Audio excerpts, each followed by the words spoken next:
All right, welcome to the fourth and final review of the evening. Up this time is Book of Demons. Book of Demons is a hack and slash in which you decide the length of the quests, wield magic cards instead of weapons, and slay the armies of darkness in the dungeons of the old cathedral. Save the terror-stricken paperverse from the clutches of the archdemon himself. Um, so Book of Demons is Diablo. Let's be honest here. It's Diablo, except it's not. Um, Not in its actual construction, because, the bullet points here put in a lot of emphasis on the cards, but your actual character is, I don't know, kind of like a pewter figurine. Like the kind you would use in the D&D campaign, or maybe like Warhammer 40k, something like that. Like right down to the movements, kind of juts around, like, and kind of transposes into other elements of the combat, like like instead of swinging the axe, the figure lifts up and hits. It's a curious choice in terms of aesthetical values, but not an unwelcome one. And basic combat is a little different than your typical Diablo style hack and slash, in that things are a lot more automated, but there's actually maybe a bit more strategy than what a lot of clicky hack and slashes offer. See, the base attack is automatic, as in, if you're in the vicinity of an enemy, you'll automatically attack. The thing is, those attacks are slow.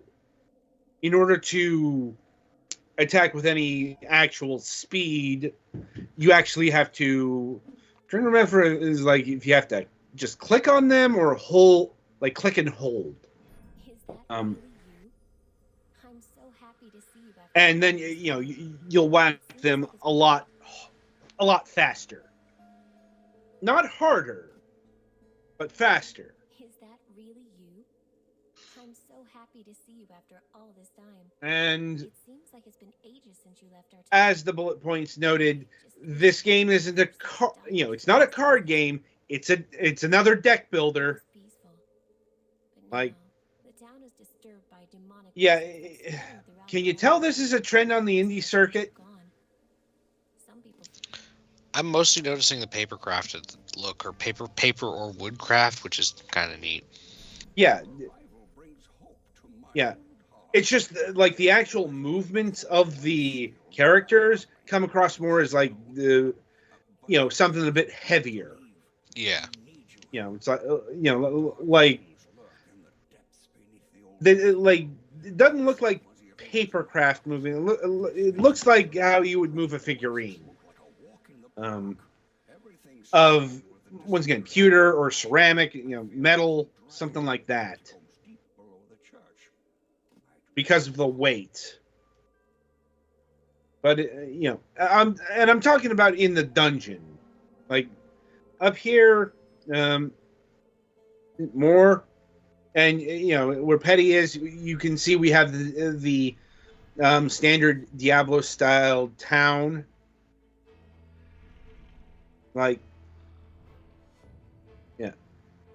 And this is noting the quests. I got as far as the end of Quest 1. I completed the first third of the game. Now, the actual challenge in this game is variable. You can play in casual or hardcore mode. You can make it as punishing as you deem fit. I play on normal. That is to say, in normal mode, that plays by Dark Souls rules. That is to say, if you die, you lose all your equipment, and you've got to go and get it back. But if you die, then and it's only the equipment that you have equipped. Anything in your bag is still on you, because it wasn't on your person when you were in the dungeon. Now, if you're if you die again, well, you lose that stuff. Or at least I think that's how that works. Admittedly, I never died twice in a dungeon. Or, rather, I died, but I got my stuff back before I died again. There were a few thorny places. Going through doors is surprisingly evil, because that puts you to another area, and there's often a lot of monsters, and you can't just go back. You have to click. It's something that doesn't sound like a big deal until you encounter it. It definitely sounds like based on what they've seen in the tutorial, it seems like a mobile-oriented control scheme. I'm like, yeah, I could see it, but it works. This is something that works very well with a point and click interface. Yeah, just stuff like to stop, click behind your guy or stuff. It's like. Yeah. So to get into the card system, as it were, or rather, the equipment system, or rather, the magic system. That's the thing I really want to talk about, because I gotta admit, this game is doing something that I haven't seen before. I'm not sure I necessarily like it, but it definitely stands out for its uniqueness. That is the balance. Because equipping items, equipping armor, takes magic points. You have a base amount of magic points, and if you put an item that costs 5 points to wear, well, you can't use those 5 points. They're now allocated to this other thing. Be it armor, a weapon, something that you've put on presumably to get an edge in some capacity. Presumably the idea here is to balance the armor with the magic. But there's a bit of an out with that. And that is, this game does something that Torchlight did. That allows you 2 builds. I'm not sure if Petty has seen it yet, but right by the card slots, there is a 2. There's a little Roman numeral 2 rune. Mm-hmm. And yeah, this game goes really deep with the point and click stuff. You want to click on the on the orb.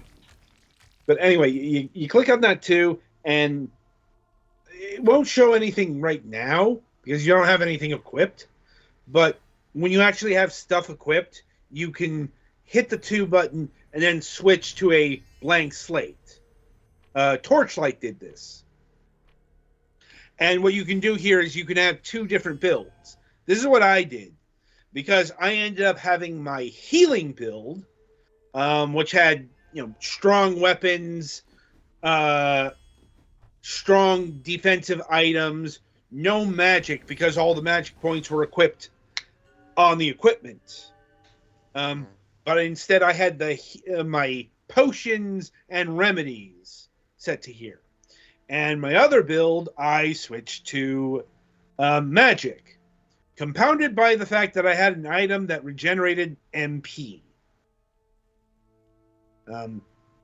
Really useful thing. In terms of how the magic works, well, you just have to be in the vicinity of of a monster, right click on it, and it'll do. Yeah, Mighty Blow is fairly useful. It's like an attack, but stronger, but on a cooldown. Yeah. And also, word of caution here: the earlier parts, like the early midpoint of this dungeon, is actually harder than what comes after, for the most part. And that's because this game, these levels go really hard with zombies, and zombies are fucking awful because they can poison you. Them and the various zombie variants. Like, it got really bad on level 3, I think. Like, no, where it's like just all fucking zombies, and just poison, and poison's poison is always an annoying stat, but it's extra annoying here because if you haven't been paying attention to the footage, like it turns your red vial green, and you gotta click on it in order to make it go away. This game goes in on not necessarily touch gimmicks, but click gimmicks. Another one is, not sure if we're ever going to get to it in this review, but if you get stunned, all of a sudden you got a bunch of stars floating around you, and you got to click them to make them go away. Honestly, some of these moments, especially that, feel like they are from a Nintendo DS game or a Wii game. That kind of... Yeah, it sounds like that's like a touchscreen gimmick. Yeah, which again brings me a little bit back to the possibly mobile-centric design. Yeah, but that thing that just brought me right back to the Nintendo DS. I'm just like, wow, if I didn't know better, I would have guessed that you were trying to find a use for the fucking DS touchscreen.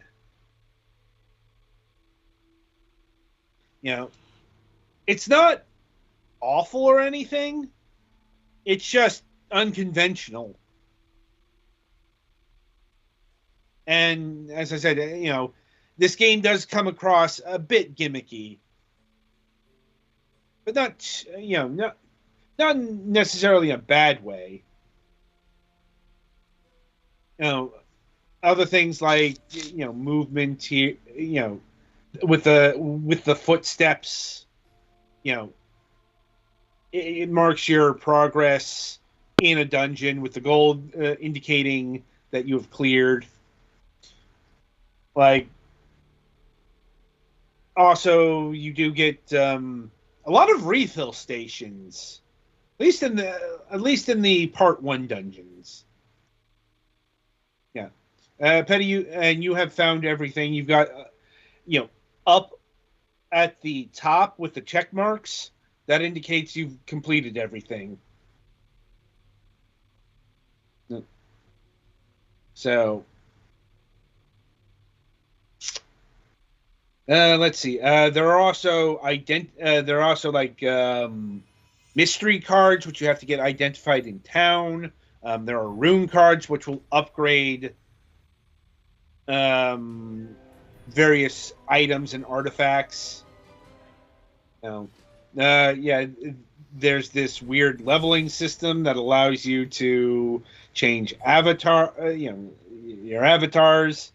I wasn't too invested in that, honestly. But like the weirdest thing is you can even share this on social media, even though it's a pre-earned avatar. I don't know. Yeah. And your level ups are pretty simple. This game is overall pretty simple. You only have two stats, quote unquote, to keep track of: your hit points and your magic points. Um, Not necessarily anything bad. It's just if you're looking for the full like a Diablo experience, this ain't it. You know, this is on the streamline end of things, and yeah, we also have their um, size demarcation for the dungeons, though only kind of, or rather, you unlock those as you progress through the dungeon. Like at the beginning, you could only select 2 or 3. Like only at like the end of part 1 could I select even like the medium length. Yep, and you smash a lot of pots. Yeah, and the tutorials keep showing up here. They'll go away eventually, but they'll let you know about like the defense shields and the stone hearts, the frozen hearts, various things of that nature. Various defensive gimmicks that the enemy will have. Also, in town, instead of like getting better armor or weaponry, you unlock card slots, or you will at like the potion lady, the barmaid. She has got this magic cauldron that gets stuff tossed into it as you getting levels and go through the dungeon, and periodically you'll want to get those goodies. Although if you die, they're no longer there. And now Petty is going to have to go back to where he was in order to get his equipment back. If he's on the proper level. I'm guessing you're playing casual? Yes. That's what I thought. Because you still got your magic there. On higher level, I suspect on hardcore mode, it's like full on roguelike. Yeah. You'll collect the goodies there, which is usually gold and more gold, and and the various denizens here have various lores that they'll talk to you about, as well as personalities and backstories, like the fortune teller and the sage. They hate each other for reasons that, at least in my playthrough, were not disclosed.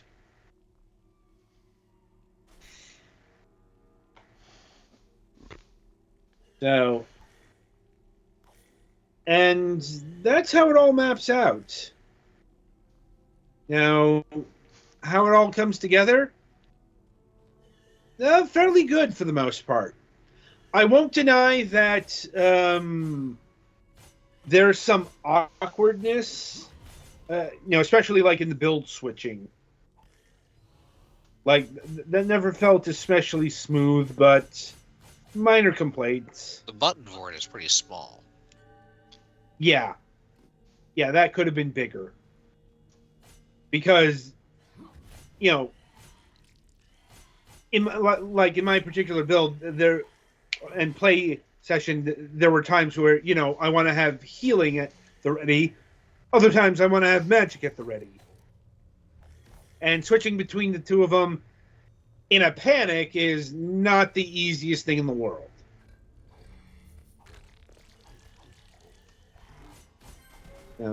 Yeah.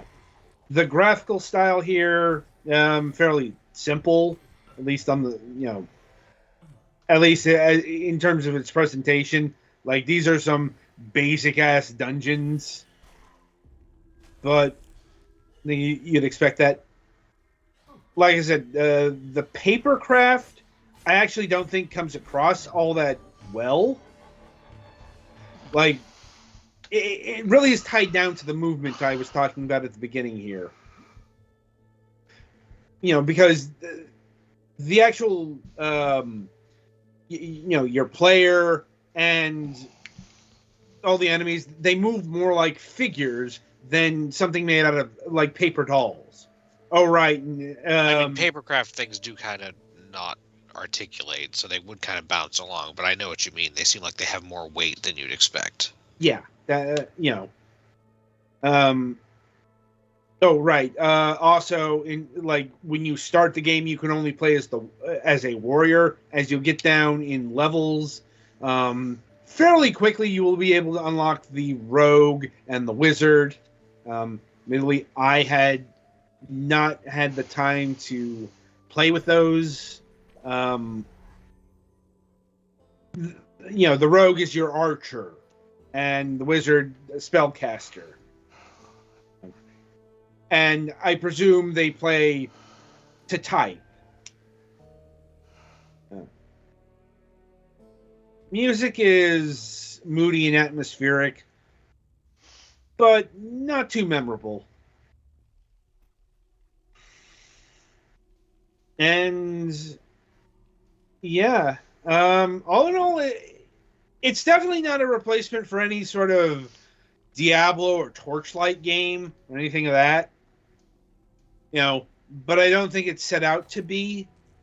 It comes across more, it takes the basic framework of Diablo and melds it into something, well, simpler,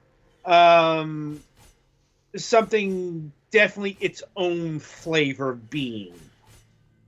Because I can definitely say I've never played anything quite like Book of Demons.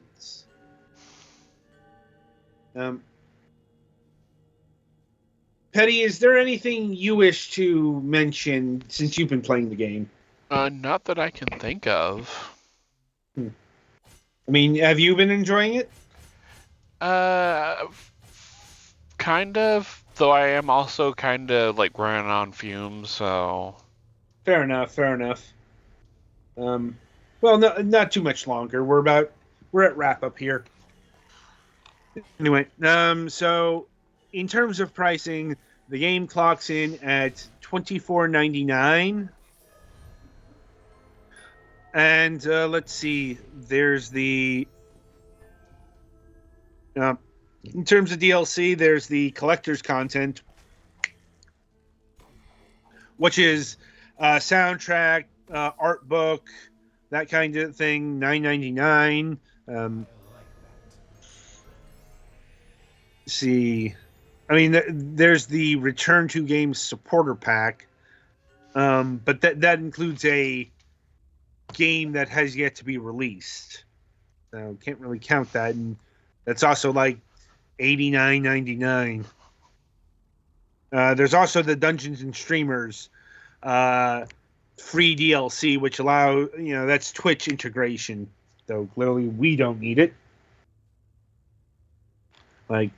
Anyway, yeah, it's a solid affair. I don't think I could go more than just a solid game. Worth $24.99, maybe a bit pricey. Wait for a sale on that. And yeah.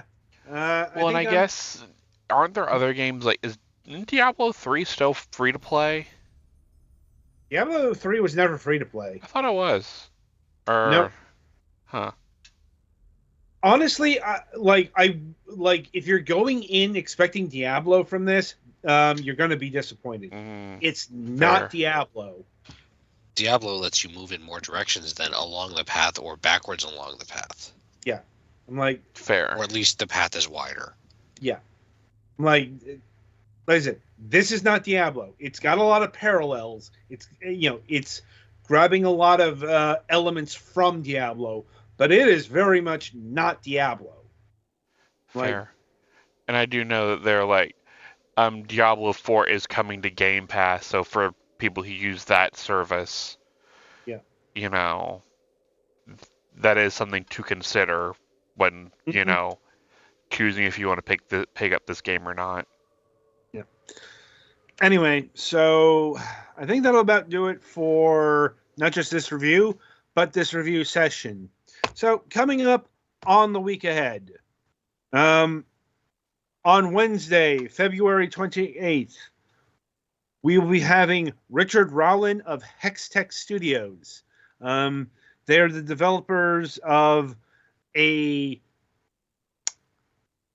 free-to-play base builder strategy game called Odo Konida. I have no idea if I'm pronouncing that correctly. Once again, not sure if this is a foreign word or a made-up word. I need to hear this in order to know how to pronounce it. So the thing is, this is one of these on mobile. It's for iOS and Android devices. So, Petty, you might want to get around to downloading this on your Android device. If I get a chance, I will try. Okay. Anyway, we do have a new episode of MSP planned, and MSP's hosting on the Fragments of Silicon channel is expected to continue this week. We have received no indication that Mac's status has changed, and we are not expecting that to change by this Wednesday. No Friday show this week, so y'all get to sleep in that day if you wish, at least if you're Petty. Alex, that's not so much a good idea. Anyway, so until next time, I shall wish you good gaming.